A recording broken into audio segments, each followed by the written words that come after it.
नमस्कार, आप देख रहे हैं के न्यूज। मैं हूं आपके साथ सूरी चौहान और आज बुलेटिन में सबसे पहले बात करते हैं आतंकवाद का शिकार जयपुर का परिवार। राजस्थान के जयपुर चौमू के एक ही परिवार के 4 लोगों की जम्मू कश्मीर में आतंकवादी हमले में मौत हो गई और अभी तक जो शव हैं उनके पैतृक गांव नहीं पहुंच पाए हैं। केंद्र और राज्य सरकार से लगातार मांग की जा रही है कि मृतकों के प्रति संवेदना प्रकट करते हुए मृतक के परिवार को मुआवजा और सरकारी नौकरी दिलवाने की मांग को लेकर चौमू तहसील मुख्यालय के बाहर प्रदर्शन भी किया गया। सरकार के अधिकारियों की अनुपस्थिति ये दर्शाती है कि ये सरकार इस परिवार के साथ दुख की घड़ी में शामिल नहीं है। जम्मू कश्मीर में रियासी आतंकी हमले में मारे गए चौमू के परिवार के 4 शवों और एक घायल को ट्रेन से जयपुर भेजा गया है। चौमू और मुरलीपुरा भिजवाया गया है।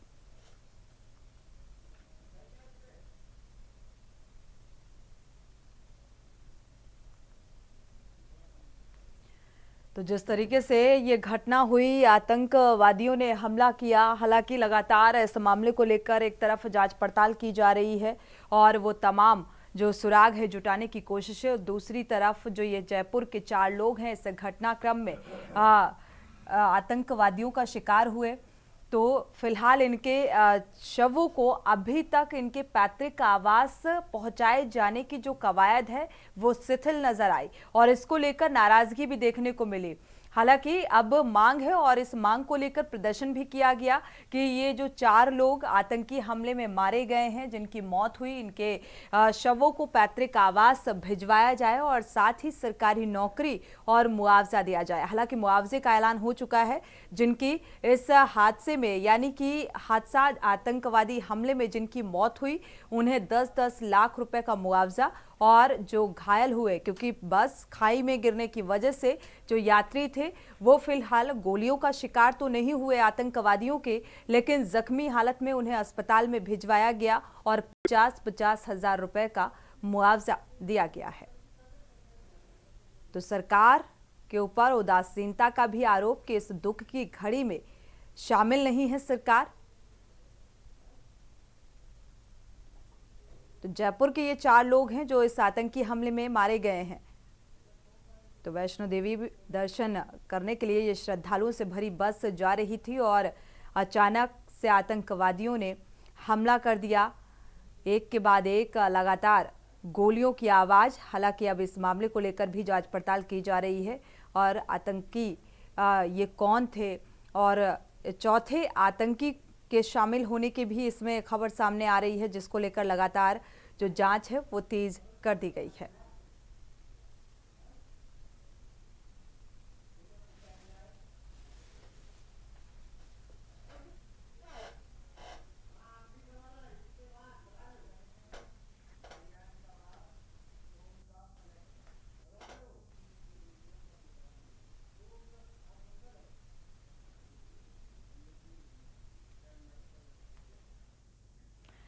बढ़ते आगे और बात करते हैं बालियान का वार, सोम का पलटवार।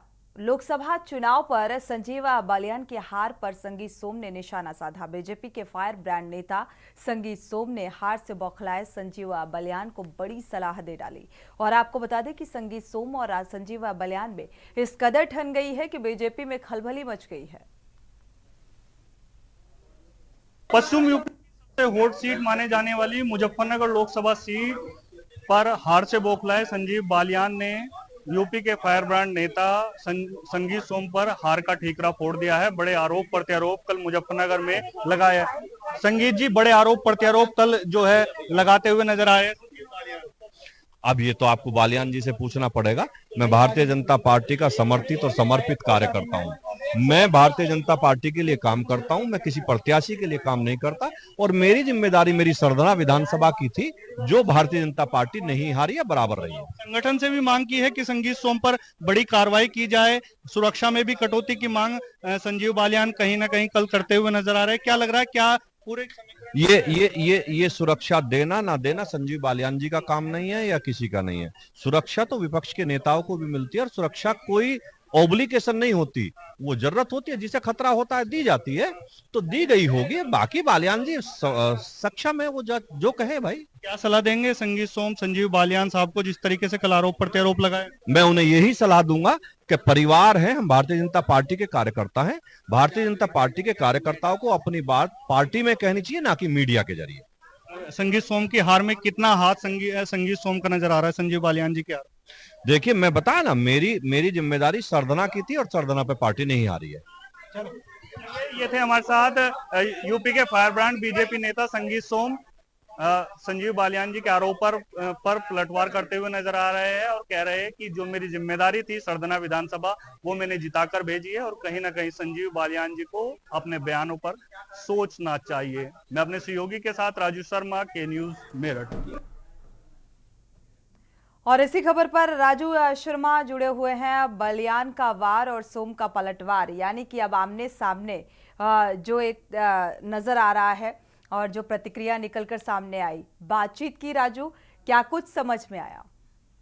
हाँ बिल्कुल, देखिए सोनी, पश्चिम उत्तर प्रदेश में मुजफ्फरनगर सबसे हॉट सीट मानी जाती थी। जैसे ही संजीव बालियान इस सीट पर चुनाव हारे तो उन्होंने जो हार का ठीकरा है वो माफ कीजिएगा, संगीत सोम के सर पर फोड़ दिया। कल बाकायदा संजीव बालियान ने मुजफ्फरनगर में एक बड़ी प्रेस कॉन्फ्रेंस की और उसमें पहले जनता का धन्यवाद किया और उसके बाद जब पत्रकारों ने सवाल पूछा संगीत सोम को लेकर तो उन्होंने साफ तौर पर कहा कि कहीं ना कहीं जो संगीत सोम थे वो समाजवादी पार्टी के लिए काम कर रहे थे, समाजवादी पार्टी के प्रत्याशी को जिताने के लिए काम कर रहे थे और उनकी वजह से ही ये पूरा जो चुनाव है वो मैं हारा हूँ। कहीं ना कहीं संगीत सोम पर हार का ठीकरा जो संजीव बालियान है वो कल फोड़ते हुए नजर आए थे। उससे ही अब जो है आज संगीत सोम ने भी बाकायदा प्रेस कॉन्फ्रेंस की और पलटवार करते हुए संजीव बालियान पर नजर आए। साफ तौर पर क्या है कि संजीव बालियान जी को इस तरह की जो टिप्पणी है वो नहीं करनी चाहिए। मैं भारतीय जनता पार्टी का कार्यकर्ता हूं और जहां पर भी कमल का निशान होगा मैं उसी प्रत्याशी को जिताने का काम करूंगा। साफ तौर पर यह भी आरोप लगाया है संजीव बालियान पर कि संजीव बालियान खुद अपनी गृह विधानसभा सीट को हार गए हैं, वहां पर वो जीत हासिल नहीं कर पाए हैं और उन्होंने जो आरोप है सरदना विधानसभा। बिल्कुल राजू, ये आरोप और प्रत्यारोप हैं जो फिलहाल नतीजे आने के बाद नजर आ रहे हैं और ये तल्खी जो है बढ़ती जा रही है, लेकिन असल मायने में अगर देखा जाए तो वजह क्या रही इस हार जीत की? हाँ बिल्कुल, देखिए सोनी, अगर असल वजह की बात करें तो कम वोट परसेंटेज भी एक बड़ी वजह रही है। संजीव बालियान बाकायदा कल प्रेस कॉन्फ्रेंस में बता भी रहे थे कि कहीं ना कहीं जो हिंदू वोट है वो कम पड़े हैं और जो मुस्लिम वोट है वो ज्यादा पड़े हैं, इसकी वजह से भी कहीं ना कहीं मेरी हार हुई है। लेकिन वो साफ तौर पर कहीं ना कहीं इस पूरी हार को जो है संगीत सोम पर घुमा कर लिया है। उसी को लेकर आज संगीत सोम ने भी बड़ा पलटवार किया और उन्हें नसीहत तक दे दी है कि उन्हें इस तरह के बयानबाजी नहीं करनी चाहिए। लेकिन हकीकत यही है कि संजीव बालियान मुजफ्फरनगर लोकसभा सीट से चुनाव हार गए हैं, उन्हें हार स्वीकार करनी चाहिए और इस तरीके के जो बयान है वो देने से बचते हुए नजर आना चाहिए। बिल्कुल, शुक्रिया इस तमाम जानकारी को साझा करने के लिए। तो असल मायने में अब जीत हार को लेकर आरोप और प्रत्यारोप शुरू हो गए हैं और एक दूसरे को नसीहत देते हुए नजर आ रहे हैं। और इस नसीहत के अलावा अगर देखा जाए तो असल मायने में जनता ने आपको समर्थन क्यों नहीं दिया, इस बात पर मंथन करने की ज़रूरत है। और जनता ने जिस तरीके से एक जनाधार, एक सपोर्ट दिया है, क्योंकि अब बालियान को हार का सामना करना पड़ा है और इसको लेकर अब हार जीत का ठीकरा एक दूसरे पर फोड़ते हुए नजर आ रहे हैं।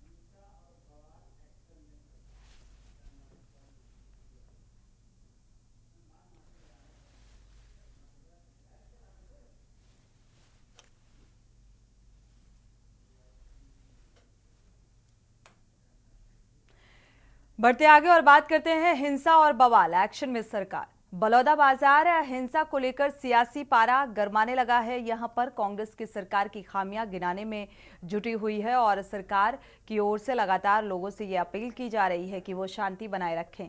हिंसा से किसी भी समस्या का हल नहीं निकलेगा। बलौदाबाजार में धारा 144 भी लागू है, 16 जून तक जारी रहेगी और पूरे इलाके में पुलिस बल मुस्तैद कर दिया गया है। सतनामी समाज के प्रदर्शन के बाद यहाँ कलेक्टर और एसपी ऑफिस में तोड़फोड़ की गई, आगजनी की गई। हिंसा में 10 करोड़ की संपत्ति का नुकसान हुआ है। 150 लोग गिरफ्तार किए गए हैं। अब तक 70 लोगों से पूछताछ की जा चुकी है। पुलिस वीडियो के जरिए उपद्रवियों की पहचान करने में जुटी है। ऐसी जानकारी भी सामने आ रही है कि हमला करने वाले जंगल के रास्ते आए थे। ये कौन थे, इन तमाम पहलुओं पर जांच पड़ताल जारी है।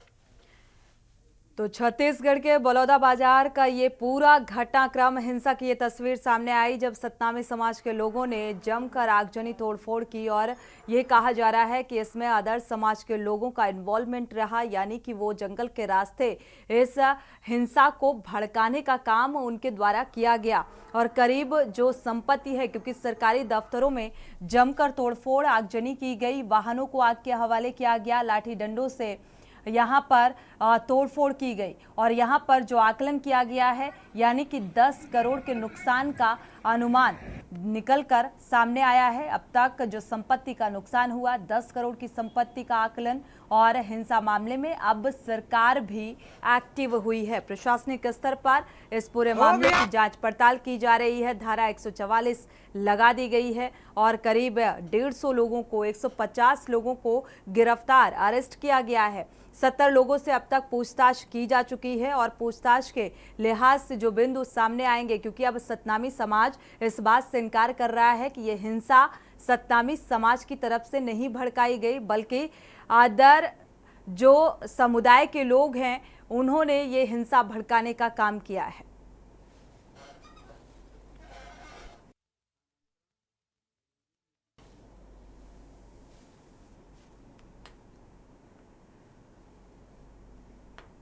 रुक करते हैं अगली खबर का। बात करते हैं स्थानांतरण जरूरी नीति को मंजूरी। मुख्यमंत्री योगी आदित्यनाथ की अध्यक्षता में मंगलवार को, यानी कि आज, कैबिनेट की बैठक हुई। 24 और 25 के लिए एक नई स्थानांतरण नीति को मंजूरी मिली है। बैठक में कुल 42 प्रस्ताव पास किए गए, रखे गए, जिनमें से 41 को मंजूरी मिली है। नई स्थानांतरण नीति के तहत समूह का जो का और खा के उन अधिकारियों का स्थानांतरण किया जा सकेगा जिन्होंने जनपद में 3 वर्ष और मंडल में 7 वर्ष पूरे किए हैं। वहीं समूह गा और घा में सबसे पुराने अधिकारियों का स्थानांतरण किया जाएगा।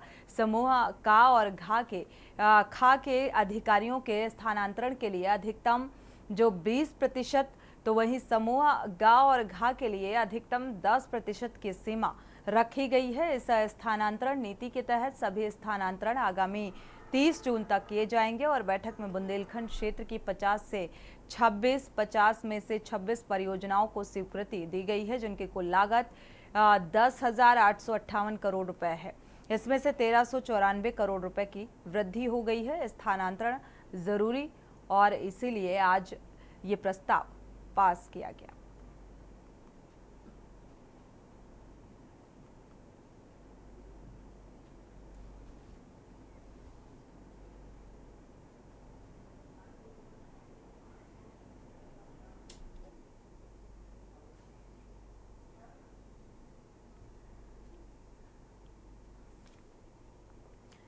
तो फिलहाल आज की जो यूपी कैबिनेट की बैठक रही वो बेहद महत्वपूर्ण रही। कई प्रस्ताव, यानी कि 41 प्रस्तावों पर मुहर लगी है और जल्द से जल्द इन पर काम शुरू किया जाएगा और स्थानांतरण नीति को भी लागू किया गया है। साथ ही पुल और पुलिया बनाए जाने को लेकर भी इसमें जो संख्या है इसमें भी इजाफा किया गया है। और ज़्यादा जानकारी के साथ संदीप इसी खबर पर जुड़े हुए हैं, संवाददाता लखनऊ से। संदीप, देखा जाए अब एक बड़ा तोहफा उन लाखों कर्मचारियों के लिए भी, मेडिकल विभाग के लिए भी स्थानांतरण जो नीति है जिसे जरूरी मानते हुए इसे भी मंजूरी दी गई। तो बेहद महत्वपूर्ण प्रस्तावों को मंजूरी मिली है आज इस कैबिनेट की बैठक में। देखिए बिल्कुल निश्चित तौर पे अगर बात करते हैं उत्तर प्रदेश की खास तौर पे और उन विभागों की बात करते हैं जहां पर सालों से उस पदों में अभी तक भर्ती नहीं हो पाई थी, यानी कि जो कमी थी उन कर्मचारियों की, उसको लेकर के सबसे महत्वपूर्ण बिंदु पे तो चर्चा हुई है। यानी कि कहीं ना कहीं उन सरकारी कर्मचारियों को लेकर चर्चा हुई है जो काफी लंबे वक्त से जो है इस पे बात कर रहे हैं कि कैसे इस बार उत्तर प्रदेश सरकार जो है भर्ती देगी, कैसे जो है इन भर्तियों में इन कर्मचारियों को जो है यहाँ पर ज्वाइनिंग मिलेगी। तो उसको लेकर के अब चर्चाएं होनी शुरू हो चुकी है, क्योंकि जो उत्तर प्रदेश के मुख्यमंत्री योगी आदित्यनाथ हैं उनकी जो पहली बैठक हुई थी उस बैठक में साफ तौर पे ये कहा गया था कि जिस तरीके से जिन भी विभागों में पद अगर आपके खाली हैं तो उन पदों को तुरंत भरा जाए, तत्काल प्रभाव से वहां का विवरण मांगा गया था। लेकिन अब चर्चा होने लगी है कि किस तरीके से जल्द इन कर्मचारियों को जो है नौकरी मिले। इसके साथ साथ उनकी जो पेंशन है या उनसे जुड़े हुए कई जो मुद्दे हैं उन मुद्दों को लेकर लगातार जो है उत्तर प्रदेश की योगी सरकार निर्भर होना चाह रही कि कैसे भी हो कि कर्मचारियों को जो नाराज है, क्योंकि देखने को मिला था कि 2014 से पहले जिस तरीके से पुरानी पेंशन बहाली को लेकर के लगातार जो है प्रदर्शन देखने को मिले हैं इन कर्मचारियों के, सरकारी कर्मचारियों के, तो कहीं ना कहीं वो भी एक बड़ा कारण होगा कि लोकसभा चुनाव में इस बार जो है वो अच्छा रिजल्ट नहीं देखने को मिला, क्योंकि काफी लंबे वक्त से जो है ये कर्मचारी जो है आंदोलित थे और इसको एक ही मंच पर ये सभी कर्मचारी जो आंदोलित थे, क्योंकि 2004 के बाद से जो लगातार जो लोग जो है नौकरी पा रहे हैं उनको जो है पेंशन बहाली नहीं हो रही, उनको पेंशन नहीं मिल पा रही है, तो ये भी एक बड़ा इशू होगा। तो निश्चित तौर पर ऐसे में योगी सरकार अब सबसे सर्वप्रथम जो है उन कर्मचारियों को साधने का पूरी तरीके से प्रयास कर रही है, जो उत्तर प्रदेश में कहीं ना कहीं एक मोटा और अच्छा वोट बैंक साबित हो सकते हैं। बिल्कुल, क्योंकि आगे उपचुनाव भी हैं और साथ ही उपचुनाव को लेकर भी अब तैयारियां जोरों पर हैं और इससे पहले ये कैबिनेट की अहम बैठक और जो प्रस्ताव पास किए गए इसको लेकर आगे का क्या कुछ रोड मैप रहने वाला है, क्योंकि नई तबादला नीति भी इसको भी मंजूरी मिली है। तो इस पर अब कितनी जल्द से जल्द काम शुरू होगा, किस रणनीति के तहत, ये भी देखना बेहद अहम होगा। संदीप, से हमने देखा है कि इस बार उत्तर प्रदेश की योगी सरकार ने लोकसभा का चुनाव जैसे ही समाप्त होता है, लोकसभा चुनाव खत्म होते ही लगातार बैठकों को जो दौर होता है वो उस पे योगी सरकार मंथन करने लगती है। यानी कि कहीं ना कहीं उन सभी जो उत्तर प्रदेश से जुड़ी जो एजेंसियां हैं उनसे संपर्क साधने का प्रयास करती है सरकार और लगातार उनके साथ बैठक करती है कि किन एजेंसियों के माध्यम से इस बार की भर्तियां जो है वो उत्तर प्रदेश में कराई जाए। यानी कि कहीं ना कहीं उत्तर प्रदेश में लोकसभा का चुनाव में जिस तरीके से बहुत अच्छा रिजल्ट नहीं देखने को मिला है, वो नाराजगी दिखी है, चाहे वो किसी भी वर्ग का व्यक्ति हो, वो लगातार इस बात से नाराज था और लगातार इस बात को लेकर के वोट नहीं करता हुआ नजर आ रहा था। तो ये एक बड़ा फैक्टर साबित हो सकता है, क्योंकि जिस तरीके से उत्तर प्रदेश की योगी सरकार आने वाले उपचुनाव और 2027 के विधानसभा चुनाव के लिए पूरी तरीके से तत्पर है, तैयारियां कर रही है। क्योंकि हमने देखा कि जिस तरह 2014 में 73 सीटें उत्तर प्रदेश से निकल करके लोकसभा में पहुंची थी, इसके बाद अगर जो उत्तर प्रदेश की 2017 में योगी सरकार बनती है और फिर उसके बाद 19 का चुनाव होता है जहां पर 63 सीटें निकल करके उत्तर प्रदेश से आती है। तो उसके बाद हम 24 की बात करते हैं तो 24 में 2024 की अगर बात करें 33 सीटें भारतीय जनता पार्टी को देखने को मिली। तो ग्राफ 2014 के जो बढ़ा हुआ ग्राफ था वो घटता हुआ साबित होता हुआ नजर आ रहा है। तो ये एक बड़ा फैक्टर होगा कि उत्तर प्रदेश में जिस तरीके से लोकसभा की सीटें, जो खासतौर पर लोकसभा की सीटें हैं वो कम हो रही हैं, इससे कहीं ना कहीं जो है उत्तर प्रदेश में भारतीय जनता पार्टी का भारी नुकसान देखने को मिल सकता है। तो शायद यही वजह है कि लगातार भारतीय जनता पार्टी सभी वर्गों को शुक्रिया संदीप इस तमाम जानकारी को साझा करने के लिए। और इस लिहाज से भी ये सतर्कता जो है बेहद ज़रूरी है। जो प्रस्ताव पास किए गए उसमें हर एक चीज़ को ध्यान में रख कर किया गया है। अब इसको फिलहाल कब धरातल पर उतारा जाएगा, कितनी जल्दी इस पर काम शुरू किया जाएगा, ये देखना होगा। बढ़ते आगे और बात करते हैं सांसद या विधायक इस्तीफे की कवायद। समाजवादी पार्टी प्रमुख अखिलेश यादव को लेकर चर्चाएं जोरों पर हैं कि यूपी विधानसभा की सदस्यता छोड़ सकते हैं और अखिलेश यादव मैनपुरी की करहल विधानसभा सीट से विधायक हैं। आपको बता दें यूपी विधानसभा में विपक्ष के नेता हैं अखिलेश यादव और संपन्न हुए लोकसभा चुनाव में कन्नौज सीट से लोकसभा सदस्य निर्वाचित हुए हैं। ऐसे में उन्होंने कन्नौज या करहल दोनों में से किसी एक सीट की सदस्यता से इस्तीफा देना होगा। अखिलेश यादव 2022 की यूपी चुनाव में विधानसभा के लिए निर्वाचित होने के पहले भी आजमगढ़ सीट से लोकसभा के सदस्य थे और यूपी विधानसभा में पार्टी को नेतृत्व देने के लिए अखिलेश ने सांसदी छोड़ी थी। अखिलेश यादव अगर अब संसद में पार्टी के 37 सांसदों को नेतृत्व देने के लिए विधायकी छोड़ रहे हैं तो सवाल ये उठ रहा है कि 2 साल पहले जिस यूपी की राजनीति के लिए उन्होंने सांसदी छोड़ी थी, 2 साल में ऐसा क्या हुआ, क्या बदल गया कि अब यूपी से फिर दिल्ली का रुख करने की तैयारी में है। और इसके पीछे उपचुनाव में सपा के खराब ट्रैक रिकॉर्ड से लेकर दूरगामी रणनीति तक कई पहलुओं की चर्चा जोरों पर है।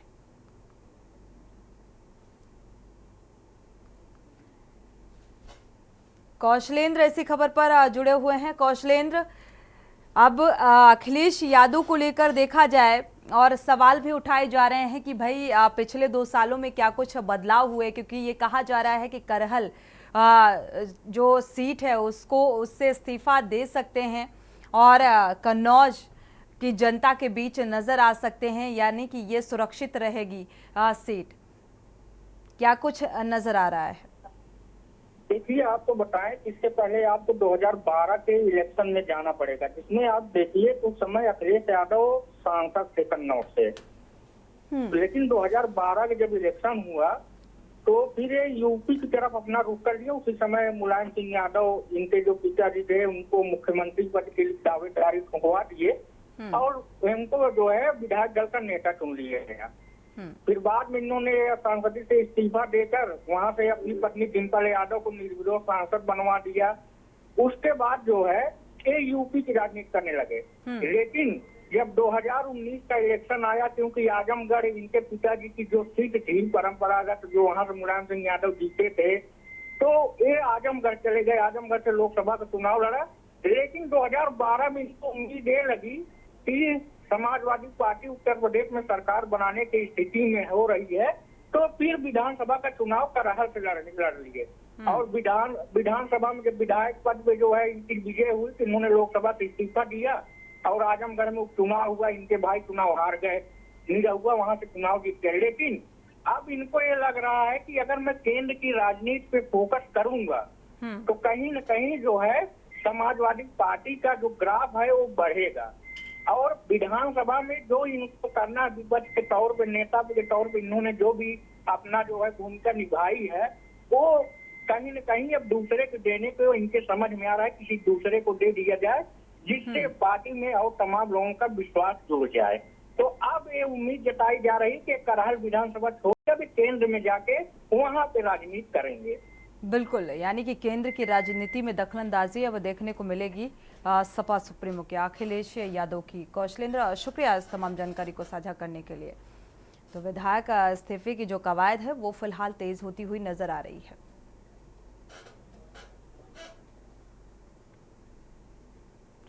बढ़ते आगे और बात करते हैं एमओयू पर सवाल, दावों पर बवाल। लगातार उत्तराखंड की राजनीति में इन्वेस्टर्स समिट को लेकर लगातार सवाल उठाए जा रहे हैं कि प्रस्ताव को जल्द से जल्द धरातल पर उतारने की कोशिशें होती हुई सत्ता पक्ष की तरफ से नजर आ रही हैं। लेकिन मुख्य सचिव राधा रतूड़ी ने उच्च अधिकारियों के साथ एक बैठक ली और समिट के तहत ऊर्जा, आवास, पर्यटन विभाग में 439 जो एमओयू हैं उन्हें ग्राउंडिंग की समीक्षा भी की गई।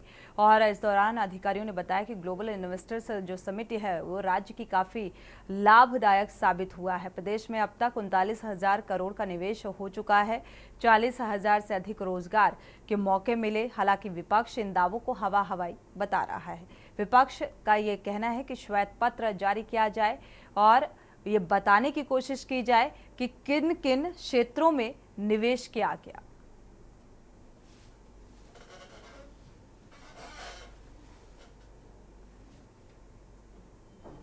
इसी के साथ बुलेटिन में इतना ही। आगे खबरों के लिए आप देखते रहिए के न्यूज़ इंडिया। आप देख रहे हैं के न्यूज़, खबरों का